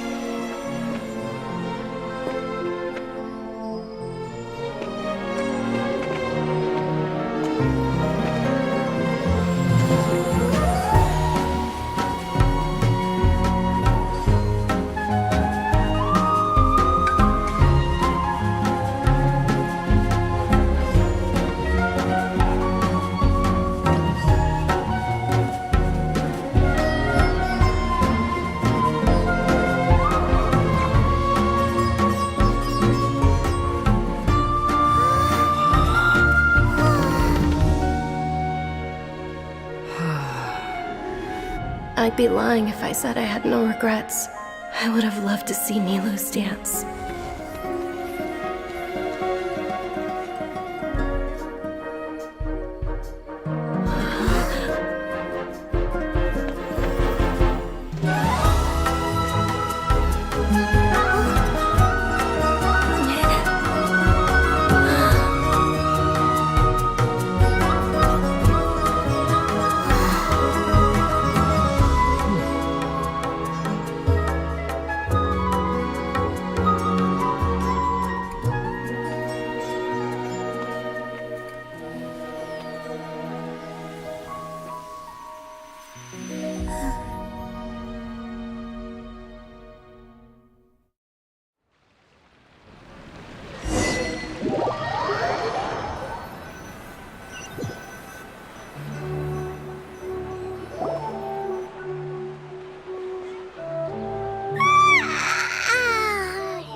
Good morning, traveler.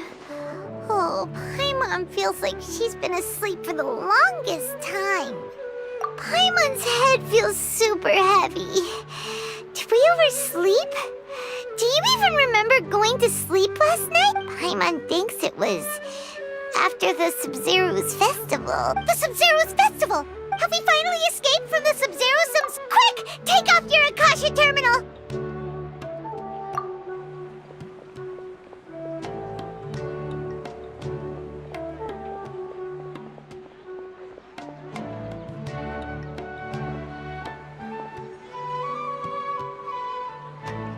She's not in her room.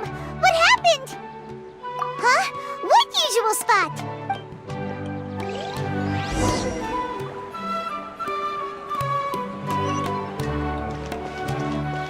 Rise with the sun!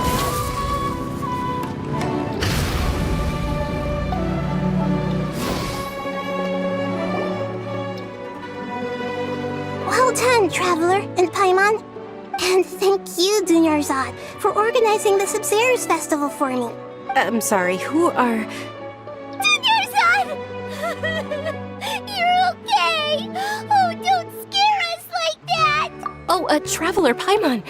I have something amazing to tell you. I just had a dream. And I saw Nilou performing the dance of Sub-Zeros.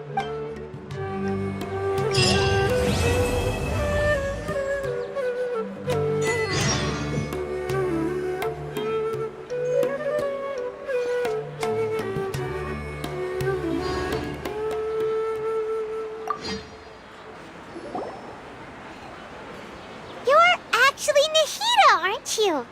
Paimon felt like Catherine was acting weird when we met at the Sub-Zero's festival. And Dunyarzad, did you save her? It's a really long story. We shouldn't disturb her. Her consciousness is still weakened.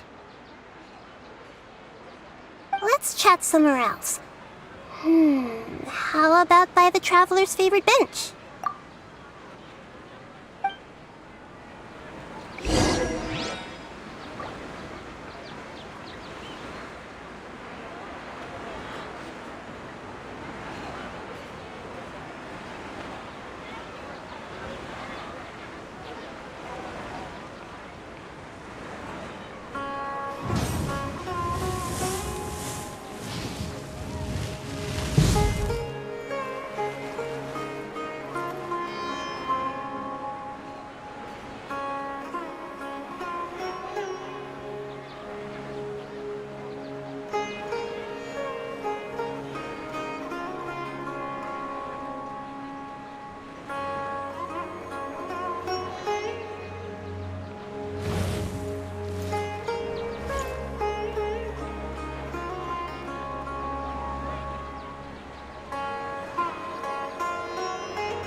Exploration and trials.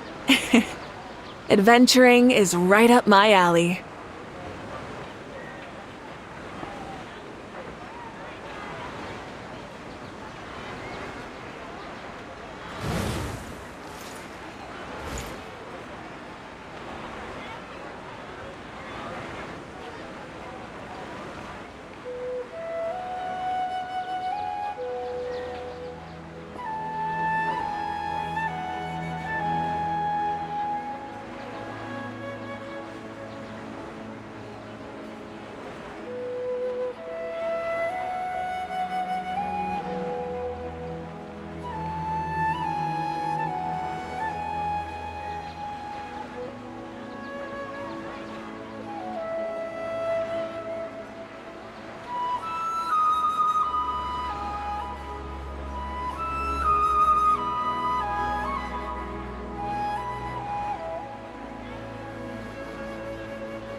Many insects have a compulsion to follow the light, and humans are the same.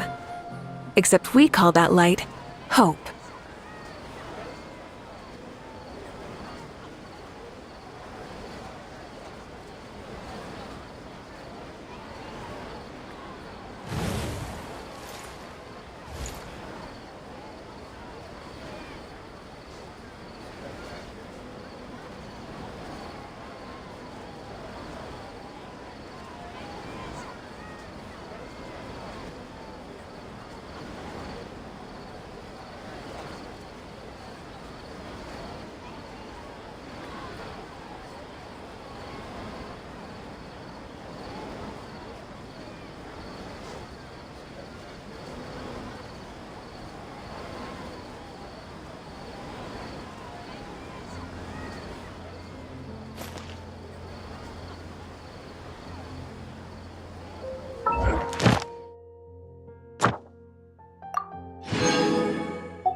Exploration and trials. Burn it down!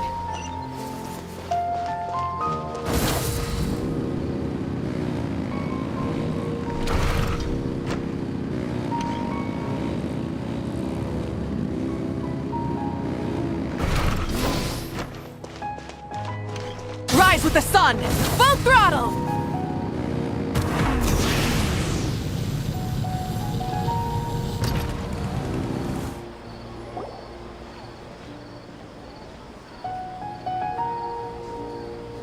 Let's talk about Dunyarzad first. It's such a relief that she's all right.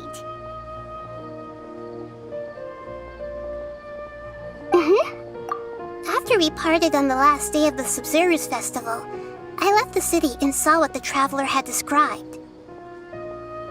Among the countless dreams, I found one that was growing fainter and fainter. This proved my suspicion. Once Dunyarzad could no longer bear the Akasha harvesting her dreams, her consciousness began to dissipate. But this also meant it escaped the Akasha's control. Such a small fragment of consciousness can't last for very long, though. It will return to its original dream, where both will gradually fade until they completely disappear. I used all the power I had to keep her dying dream alive as long as possible, but it still wouldn't have lasted for much longer if it hadn't been for you two breaking the samsara.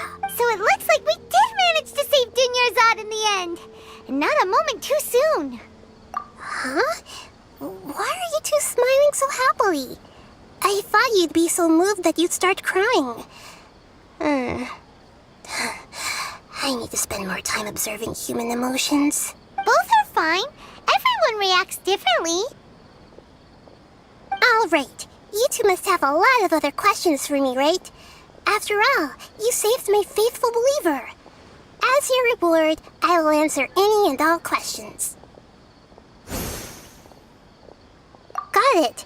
I hope my answers were satisfactory, seekers of knowledge. To be honest, maintaining Dunyarzad's fading dream took a lot of mental energy. I think I may need to rest for a while. Oh, and you don't need to worry too much about the Sage's activities for now. The Akasha won't be able to conduct another project on the scale of the Sub-Zero's samsara in the immediate future. Go and get some sleep. Leave everything to us. What a relief. This is truly the most exhausting birthday I've ever had. Traveler? Paimon? Why am I here? Do either of you know? Maybe you were sleepwalking. You know you can't wake up a sleepwalker. We happened to walk by, so we thought we'd wait for you to wake up. I see. Huh. I should visit my maintenance personnel sometime. Oh, I'm fine. I better go. Thank you. We've spent quite some time in Sumeru City, but ever since we last said goodbye to Lesser Lord Kusanali, we haven't heard anything from her. Oh, we can't can't just keep waiting around like this. Let's go find Catherine and pick up some work so we can at least keep ourselves busy.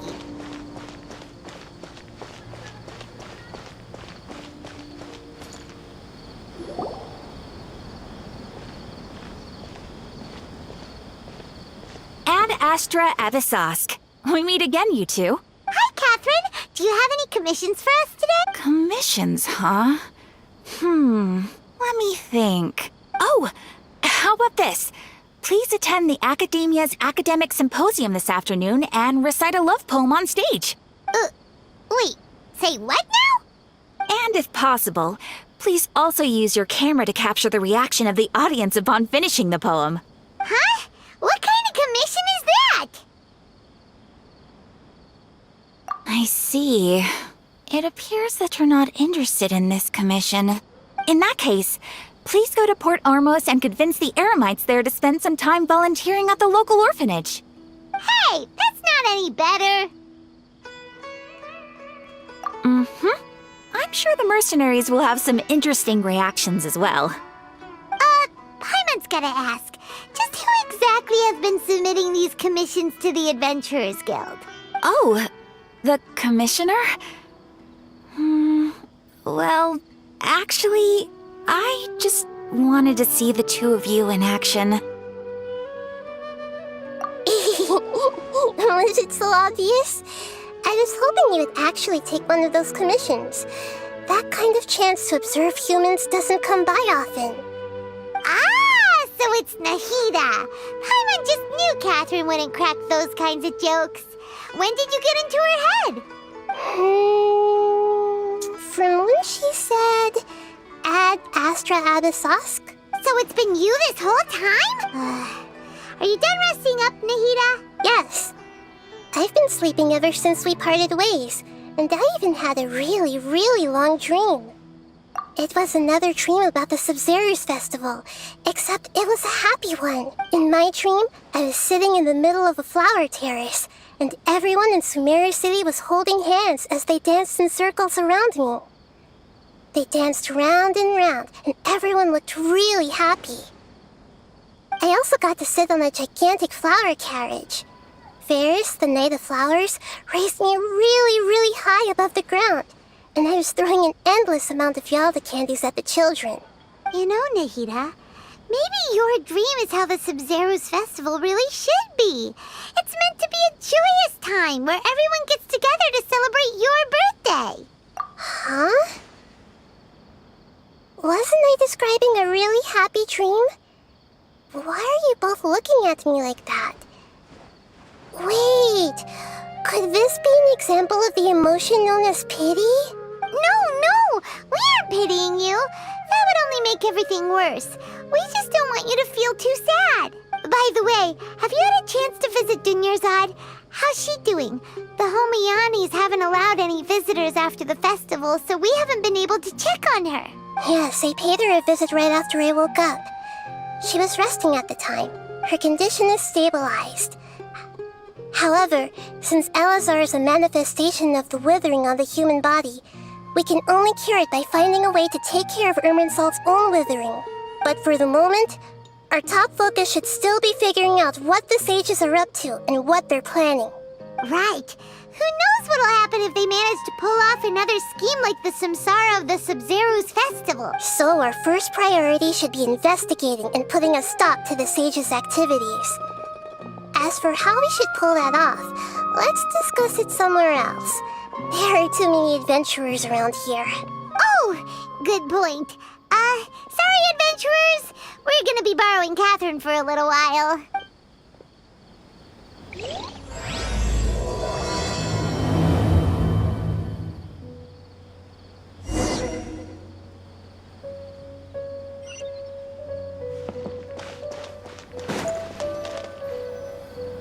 Let's continue our chat here.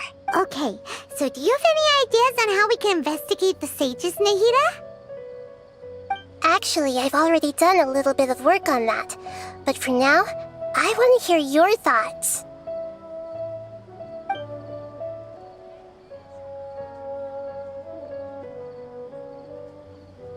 I've already tried that, but all the key members of the Academia, even the core of 30 guards, intentionally avoid wearing their Akasha terminals. It seems that from the very beginning, they've been guarding against info leaks from the Akasha. Of course, it could also be because they're wary of me. Have you already caught the sage's attention? I'm guessing not yet, but distrusting me would make perfect sense if they've ever paid attention to the urban legends about me. In any case, I probably can't take over their minds directly.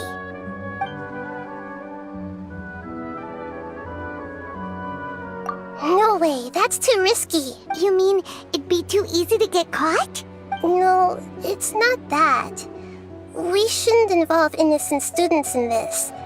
A single mistake could completely ruin their lives. Doing that would be ignoring the safety of my people for my own selfish goals. How is that any different from what the sages are doing? That's a good point. Spoken like the god of Sumeru.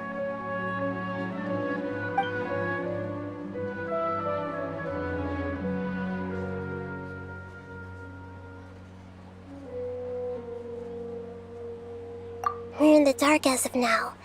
Since we still don't know anything about their goals, any rash move could tip them off and lead to terrible consequences. After all, every person in Sumeru City is one of their hostages. Are we really out of ideas? Nahida, you're super smart, so you already have something in mind, right? Don't keep us in suspense. Spill the beans already. According to a popular theory from the Vahumana Darshan of the Academia, rejecting impractical motions at the beginning of a planning session will give more weight to the actual proposal. Okay, but aren't you the god of wisdom? You don't have to use that kind of gimmick to make us take your ideas seriously. Well, I've been thinking that if I can't directly possess the leaders, and if I can't get ordinary people involved, then I should find someone who's already involved, but hasn't decided to side with the sages. You're saying we should recruit a spy? That does sound like it could work. Oh, before coming back, we met someone named Alhaitham. He seems like he acts alone, and he likes doing stuff behind the Academia's back. They probably aren't in cahoots. Actually, I already have someone in mind. Do you still remember that female scholar named Sataria? Sataria? Paimon remembers now. Isn't she the one who's always trailing behind the Grand Sage of the Academia? We ran into her basically every time the Sub-Zero's festival repeated itself. You could even say we're old enemies by now. Paimon still remembers the smug and mean way she always spoke to Nilu. I've always liked observing all kinds of people, and Sataria has always stood out from the crowd. She was born in the desert and was hailed as their greatest genius. Her academic gifts allowed her special admission into the Academia, and also gave her the opportunity to serve as the sage's assistant. Oh, Paimon didn't know she was from the desert. She must be pretty special then. Paimon feels like most of the desert dwellers around the city are working as mercenaries. The name Sataria means star. When she lived in the desert, she shone like the brightest star in the night sky. Later on, she was chosen by the sun. The star was given a place in the daytime sky to complement the sun's dazzling light. Soon after, the star witnessed the sun scorching the earth, which brought forth many disasters. The star began to waver. Instead of staying beside such a sun, wouldn't it be better to return and light up part of the night sky? But in the end, she couldn't give up the radiance of daytime. To cope with her shame, the star buried her guilt and closed her eyes. From the sound of it, Sataria's just hung up on the research opportunities here. But she doesn't really support the Academia. She still feels guilty about not doing more for the desert, right? She's just running away from her problems. Indeed. When they are presented with complex moral issues, many people will simply plug their ears and go with the flow until the problem can't be fixed anymore. She's suppressing a lot of guilt, but before she realized it, she had already become the sage's accomplice. She can't deny her part in their schemes anymore. Right. We must somehow make her face her problems again. That way, not only can we get useful intel from her, but she can also use it as an opportunity to redeem herself. From my past observations, Setaria will take a day off from the academia every 10 days to do some shopping in the city. Tomorrow afternoon just happens to be a shopping day for her. That'll be our chance. To prepare, let's go check out some of her favorite spots and have a quick chat with a few of the vendors there.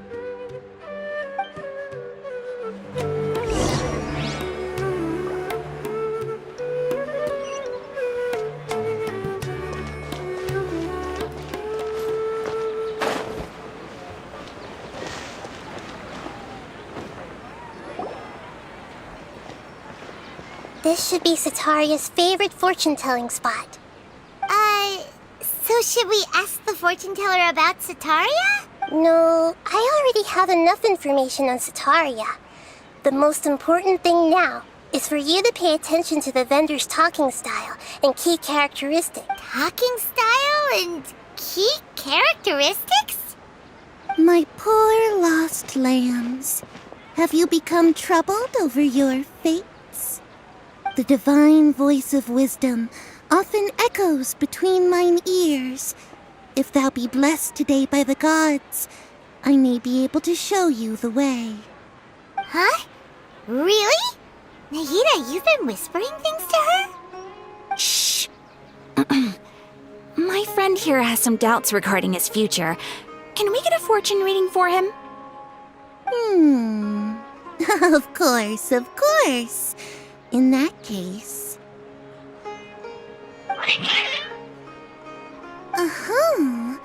It would seem that Harut and Marut are quite wary of you. Perhaps, at some time in the past, you have somehow offended the gods. Only mocking the god of Animo, questioning the Lord of Geo's financial savviness, and brawling with the god of Electro. Do those count? Oh, nothing. Go on, pick an aspect for her to divine. Love prospects? No problem at all.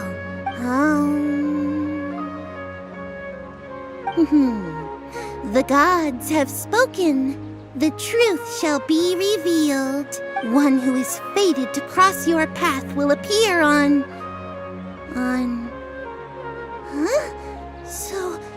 So many people will fall for you. How could that be? Harut, Marut, did you two spoil my divination? I've never read a fortune so absurd. Actually, Paimon thinks this is probably the most accurate fortune-telling you've ever done. I admit that the orientation of today's celestial matrix is, suboptimal. As such, there will be no charge. Is that so? Well, that can't be helped. If you were to bring some food offerings for Harut and Marut on your next visit, perhaps they could help you reverse the wheels of fate.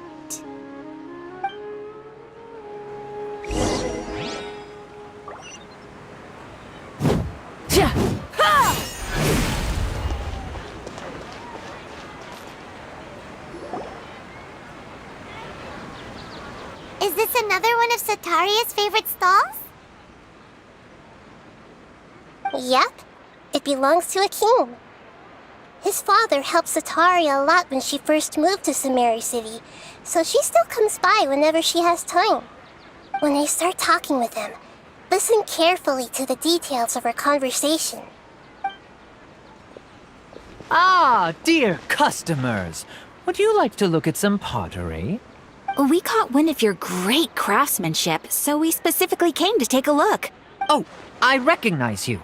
Aren't you Miss Catherine from the Adventurers Guild? Sounds like I'm in for some big business. Speaking of, where did you learn this trade? I suppose you could say it all started with my dad. He's a mason by trade, but I picked up an interest in clay while apprenticing for him. After that, I began making pottery by myself in secret.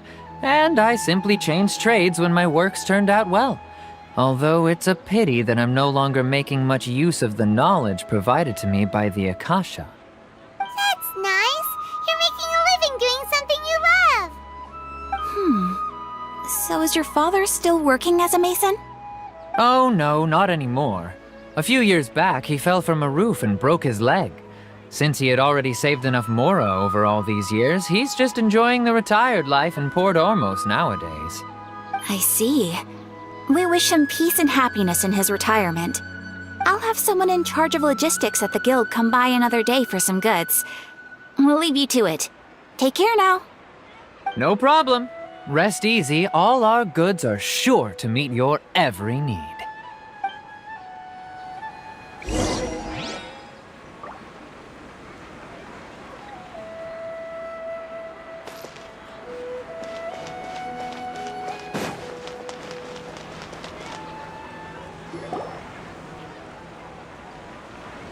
This should be our final stop. Sitaria's always thinking of this restaurant when she's working at the academia, so she always comes by whenever she's out in the city. Nahida, you've really thought of everything. It's my duty to protect Sumerio's citizens, after all. Hi there. I feel like I've seen you down by the docks before. Huh? Sorry, I don't quite remember. If I recall, you were having a discussion with someone about shipbuilding at the time. Ah, that's right! I've always been really interested in feats of marine engineering. After all, I grew up in Liyue Harbor and spent my entire childhood staring at the ships going in and out of the port. I came to Sumeru to study, but failed to make it into the academia due to my lack of talent. But I'm still discussing all kinds of problems with different scholars, and I'm continuing to study and perform research from the restaurant's basement. I'm sure I'll get to the academia after their next round of exams. What an admirable spirit for learning. Amazing! Sure, but you'll find hardworking people wherever you go. So this restaurant has a basement as well? Huh. First I've heard of it. That's right. It's not usually open to patrons. Most of the time, employees use it for breaks or to hold private events. I see. Guess that makes sense. Well, good luck with your studies, Miss Chishan. Thank you so much. As long as I can make it into the academia as an official student, I'll be happy.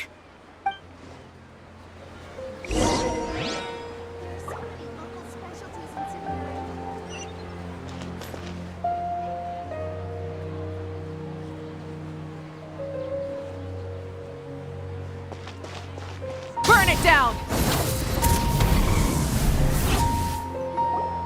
So, was that everybody? Mm-hmm. 3 familiar faces should be enough for Sitaria. What's the point of all the information we've collected? Sitaria is already used to avoiding her problems, so we must find a way to break through her usual sensibilities. I remember you mentioned that the Eremites in Port Ormos are all making a fuss about the upcoming resurrection of King Deshret. Although it's all just a boatload of nonsense, the fate of her homeland may turn out to be Sitaria's soft spot. Oh, Paimon gets it now!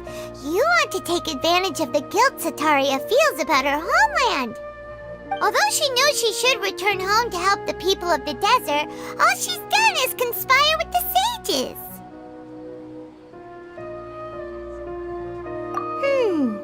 So how do we set that up? Well, King Deshret is long gone, and Sitaria is also too smart to fall for any simple tricks. If we simply engaged her under the guise of King Deshret's believers, she would definitely be wary of us, and we may not get anywhere. But if we were to borrow some of her close acquaintances to talk with her, her reaction would probably be very different. So, you mean you're going to possess those people we just talked to? Yep.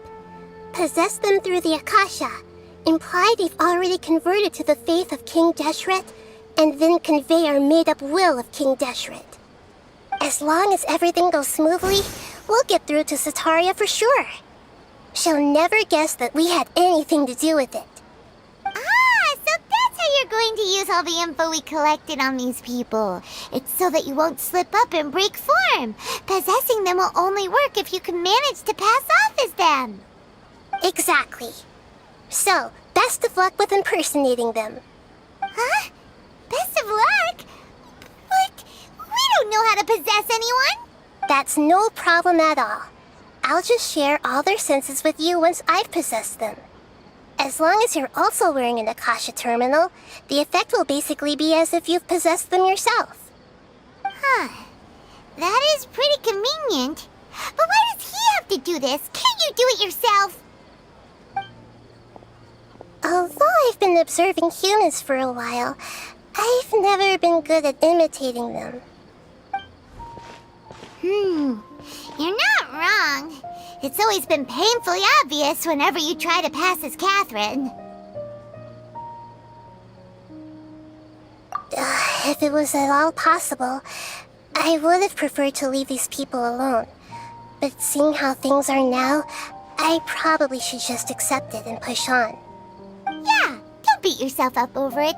We're only doing this to help everyone, and we'll only be borrowing them for a little while anyway. Alright, then let's give it a go tomorrow afternoon.